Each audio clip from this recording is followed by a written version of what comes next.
بعض علماء نے یہ بات ذکر کی ہے کہ انہو یخرج الی خارج المصر، کہ جو ہے وہ شہر کے باہر جو ہے وہ نکلا جائے،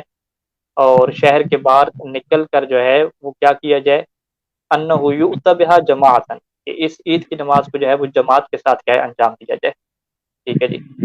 یہ بات علماء کی، اور اس میں پھر کہا کہ جماعت کے طریقے میں کیا ہو کہ وَأَنَّهُ يَخْطِبُ الْإِمَامُ خُطْبَةً،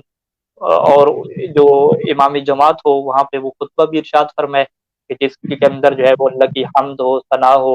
اور محمد و آل محمد پہ درود ہو، وَالتَّنبِيهُ عَلَىٰ عَظْمِ حُرْمَةِ هَٰذَا الْيَوْمِ، اور یہ جو عید غدیر کا دن ہے اس کی عظمت کو کیا بیان کیا جائے۔ کہتے ہیں کہ بعض علماء نے یہ کیا ذکر کیا ہے، لیکن اگلا جملہ وہ کیا فرماتے ہیں، لیکن لا دلیل علی ما ذکرہ، کہ جو انہوں نے ذکر کیا اس کے اوپر کوئی دلیل نہیں ہے ہمارے پاس، اور پھر اس کے علاوہ انہوں نے کیا قد مر الاشکال فی تیان جماعت فی باب صلاۃ الجماعہ، کہ خود نماز جماعت میں بھی ہم نے اشکال ذکر کیا تھا کہ اس کی جو ہے وہ نماز جماعت کے ساتھ اسے پڑھنا کیا ہے، محل اشکال ہے، ٹھیک ہے جی۔ اب یہاں پہ جو ہے وہ خلاصہ کلام کیا ہے اس کا،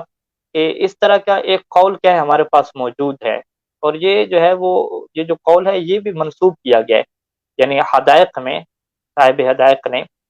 محدث بہرانی نے اس قول کو جو ہے وہ نقل کیا ہے ابو صلاح کی طرف، کہ جی ابو صلاح کے ایک یہ قول تھا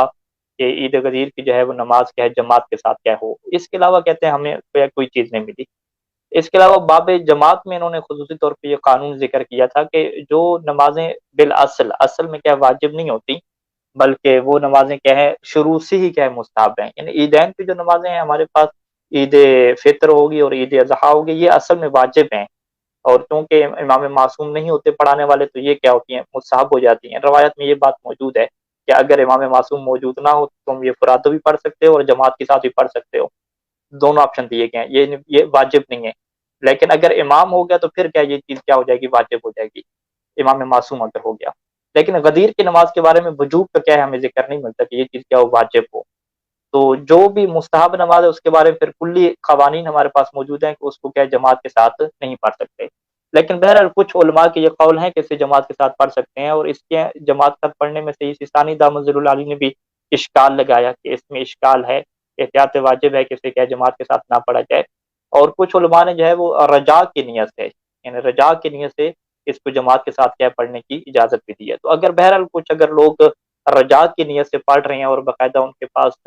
علماء کا فتویٰ بھی موجود ہے کہ رجان اس چیز کو پڑھ سکتے ہیں جماعت کے ساتھ، تو اس میں یعنی کوئی مشکل نہیں ہے، ہم انہیں یہ نہیں کہہ سکتے کہ کوئی وہ بدعت ایجاد کر رہے ہیں، بدعت ایجاد نہیں کر رہے یہ، بلکہ فقہ میں ایک بحث موجود ہے کہ ایک چیز میں اگر اشکال ہو اور کچھ علماء کیا ہے اس چیز کے قائل ہوں،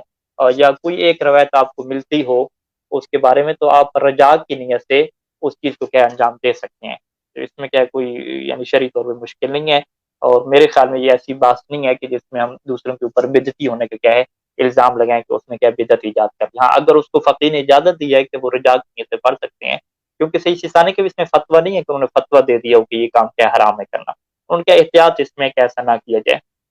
احتیاط واجب ہے ان کی، تو اب اس میں کوئی رجا کی نیت سے کرنا چاہتے ہیں اور اس کے پاس باقاعدہ فقیہ کا حوالہ بھی موجود ہے تو وہ ایسا کر سکتا ہے، لیکن اگر اس کے پاس فقیہ کا حوالہ نہیں ہے یا خود وہ فقیہ نہیں ہے تو پھر ظاہری بات ہے احتیاط اسی میں ہے کہ اس کو جو ہے وہ جماعت کے ساتھ کیا نہ پڑھا جائے۔